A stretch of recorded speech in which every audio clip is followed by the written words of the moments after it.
city lights, the moon glows in the night. The god and the goddess are still one. They lack electricity, we regain simplicity. There's more to life than profit in my community. Dr. Weston Price was a dentist and dental researcher whose search for the causes of physical degeneration and dental decay took him all over the world to live with and investigate the diets of those traditional native populations who were pictures of exceptional health.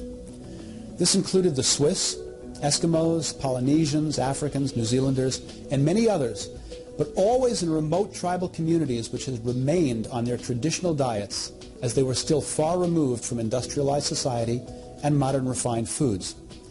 He found that these populations continued to exhibit perfect physical and dental health into old age, and he wrote about the traditional foods that they consumed, which kept them in such fabulous condition. His book, Nutrition and Physical Degeneration, which the Foundation continues to publish and sell every year, is still the only book of its kind, and his research is still being quoted at current scientific, medical, and nutritional conferences around the world. What made these people so healthy? Why is it that they didn't have the degenerative diseases that we have today? And there are many reasons, of course.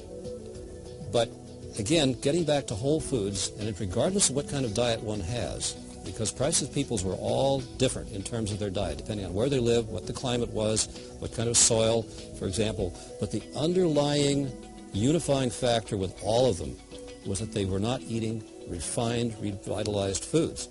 They were eating foods which were grown in the area in which they lived, which meant they ate foods that were seasonally ready to eat.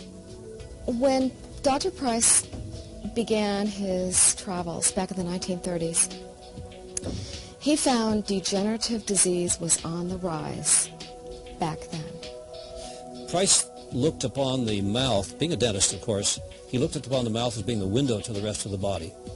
And because teeth were more readily accessible and easier to photograph and spot, he obviously emphasized that in his pictures. Most of Price's pictures are people with their mouths open for that very reason. But that was only the tip of the iceberg, because the high incidence of cavities was indicative not only of just poor oral health, but it was indicative of overall skeletal health and overall body health as well.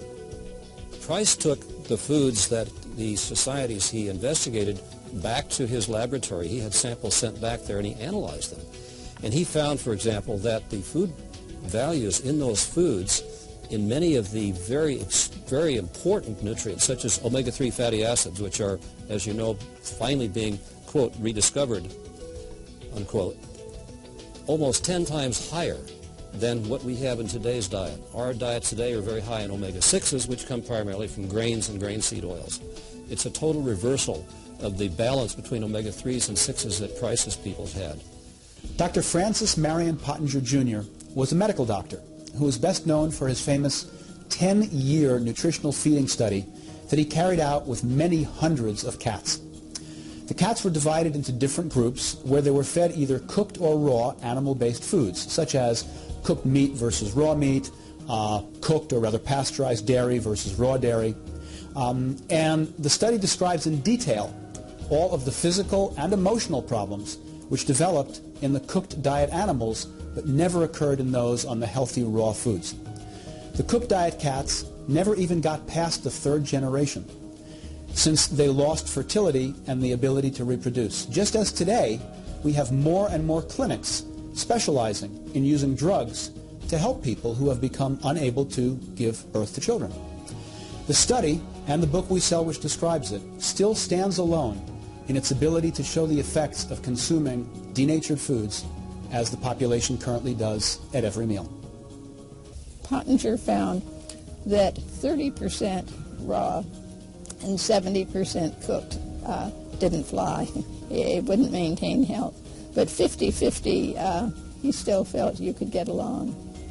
Those cats fed on a 100% raw diet thrived. The third generation looked just as healthy as the first generation. That's all documented in the Pottinger book called Pottinger's Cats.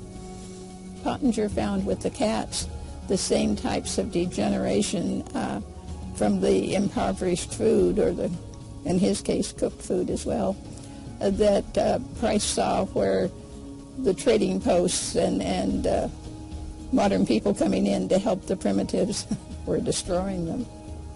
The fascinating thing about the Pottenger cat studies is that in many ways they tie in with some of Dr. Price's research. Pottenger found that in the 3 groups of cats, which he isolated and fed diets ranging from all raw to 1/3 raw and 2/3 cooked, exhibited certain skeletal changes over the generations of the cats. The groups that were fed more of the cooked diet and less proportionally of the raw diet started developing and showed skeletal deformities primarily in the skull itself. And this is interesting because Price found the same thing with the primitive groups that he visited. When they had gone on refined foods, he also noticed, and you'll see the pictures in his book, Nutritional and Physical Degeneration, the narrowing of the jaw, the lifting of the upper palate, and the crowding of the teeth, which shows that the diet for cats that were fed the more proportions of the cooked food was not proper for that particular kind of animal. They weren't getting some of the nutrients that were needed to build proper skeletal shapes. And it was the same thing with the peoples. Now, when one looks around today, we can see a lot of evidence of the kind of diets that we have degenerated into as a society to a greater or lesser extent. And those reflect back again on what Price was talking about, and that is the more food that we use that is displacing those foods that have nutrient value, the more we are likely to be prone to things like osteoporosis and skeletal deformities and cavities in the teeth, things of that nature. So there's a place that I know where the trees are still low, the water still flows gently down the stream, where the air is still clean and the people still dream, and the wildflowers still grow back every spring, where the birds sing their songs and the people get along, and the neighbors still come visit every day, where the food is still grown from the seeds that we've sown, and the people still gather round to sing. Far from the city lights, the moon glows in the night, the God and the goddess are still one.